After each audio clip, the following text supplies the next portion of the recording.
Welcome to the U.S. Capitol. Until you can visit us in person, we're going to share with you some of our favorite aspects of a Capitol tour. Since 1800, Congress has met here in Washington, D.C. to represent the people and make laws. Both the U.S. House of Representatives and the U.S. Senate share the building. The House is on the south side of the building, or the left from this vantage point, and the Senate is on the north side of the building, or the right from this angle, with the rotunda in the middle under the Capitol dome. Notice the statue on the top of the Capitol? Her name is Freedom, and we're going to see a model of her up close in the Capitol Visitor Center. Come on, let's go inside. When you visit the Capitol, you enter through the Capitol Visitor Center. People from the U.S. and around the world not only come here for tours, but also for conferences and meetings with members of Congress on important issues. This room is named Emancipation Hall to honor the enslaved people who worked to build the Capitol beginning in 1793. Statues of Frederick Douglass, Sojourner Truth, and Sacagawea reflect the diversity of the individuals who helped shape our country's history. Remember this statue from the top of the dome? This is the original plaster model that was used to create the bronze Statue of Freedom.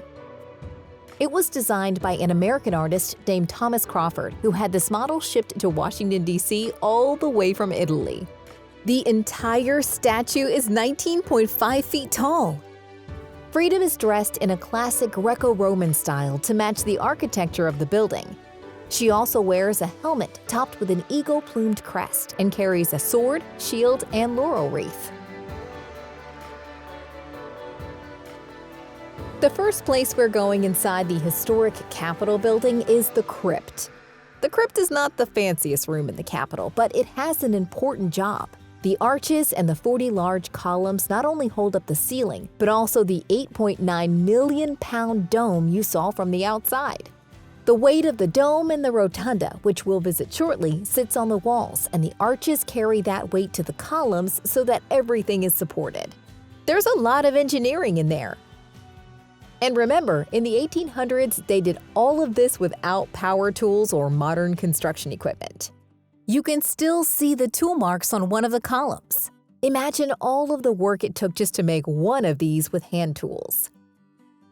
When Pierre L'Enfant designed the city of Washington, he put the Capitol building in the center of his design.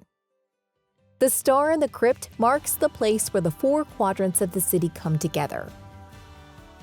We have a lot of statues in the Capitol. The crypt in particular has one statue from each of the 13 original colonies. This is a statue of Roger Sherman from Connecticut. Along with Oliver Ellsworth, Roger Sherman is the author of the Great Compromise, which is the part of the Constitution that laid out the ways in which Congress represents the people. Now let's go upstairs to see the Rotunda, the room directly under the dome. The Rotunda is the ceremonial center of the Capitol. Over the years, we've used this room to share our history, unveil new art, honor those who've made significant contributions, and to say goodbye to national leaders and citizens who have served our country. During the Civil War, we even used this room as a hospital for wounded soldiers. The room is decorated with art. Above us, in the eye of the rotunda, is the Apotheosis of Washington. It is a fresco, which means that it was painted onto the ceiling over wet plaster. The entire painting is huge, 4,664 square feet. The artist, Constantino Brumidi, had to climb 180 feet up inside the dome to paint it. The word apotheosis means that you've reached the highest height, and in the middle of the painting is George Washington surrounded by women, 13 of which represent the 13 original colonies. Also in the painting are scenes representing 6 different themes: war, science, marine, commerce, mechanics, and agriculture, symbolized by Roman gods and goddesses.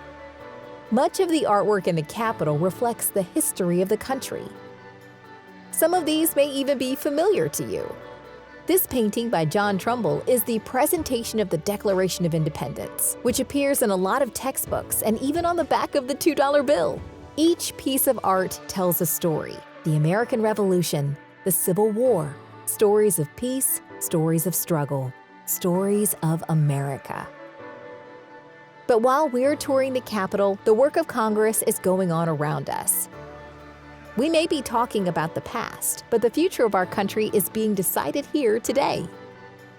Let's walk next door. This is Statuary Hall. Before it was a room filled with statues, it functioned as the House of Representatives chamber.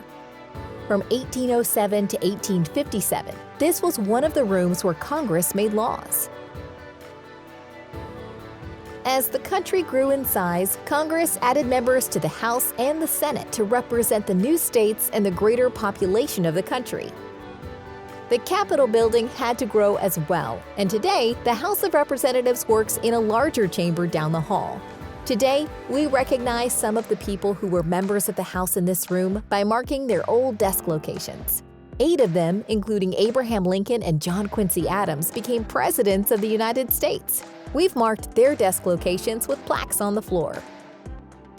Congress turned the old Hall of the House into National Statuary Hall in 1864. Statues are chosen by the state legislatures. Each state can send statues of 2 people from its history. Some of the state statues that are in this room today depict people who were members of the House when this room was the House chamber. For example, Kentucky sent a statue of Henry Clay, who was the youngest Speaker of the House. But states haven't just sent statues of members of Congress. One of the newer statues in the collection is Chief Standing Bear from Nebraska. He was a leader of the Ponca tribe. When his people were forced to move to Oklahoma to a reservation, he argued successfully for the rights of his people. Here's a statue of the inventor Thomas Edison. The state of Ohio sent this one. There is also a statue that is not a state statue, but is a gift from Congress to all of us. And that is the one of the iconic civil rights leader Rosa Parks, a woman who risked her life in the fight against segregation. When this room became Statuary Hall, they thought that all of the state statues would be placed here, but that was before we had 50 states. Statues started arriving in the Capitol in 1870, but in the 1930s, the collection outgrew Statuary Hall, and for both aesthetic and structural reasons, Congress authorized the display of statues throughout the building. Here are a few of the statues you can find in Emancipation Hall, where we started our tour. This is Montana's statue of Jeannette Rankin, the first woman elected to the House of Representatives. New Mexico sent this statue of Pope, one of the leaders of the Pueblo Indians in the 1600s. Alabama sent the statue of Helen Keller. Miss Keller, as an adult, advocated for the rights of people with disabilities. She was both deaf and blind. In this statue of her as a girl, the artist captured the moment when she learned how to communicate the word for water. The Capitol is unlike any other place you will visit. It's the center of American government, but it's also a witness to history and a symbol of democracy. A place where we tell the stories of what it means to be a citizen of the United States, in the building where the people are represented by Congress. We're happy that you took the time to come on a brief tour with us, and we hope that you have been as inspired by what you've seen as we are every day. When you're able to visit, we'll be here to welcome you to the United States Capitol.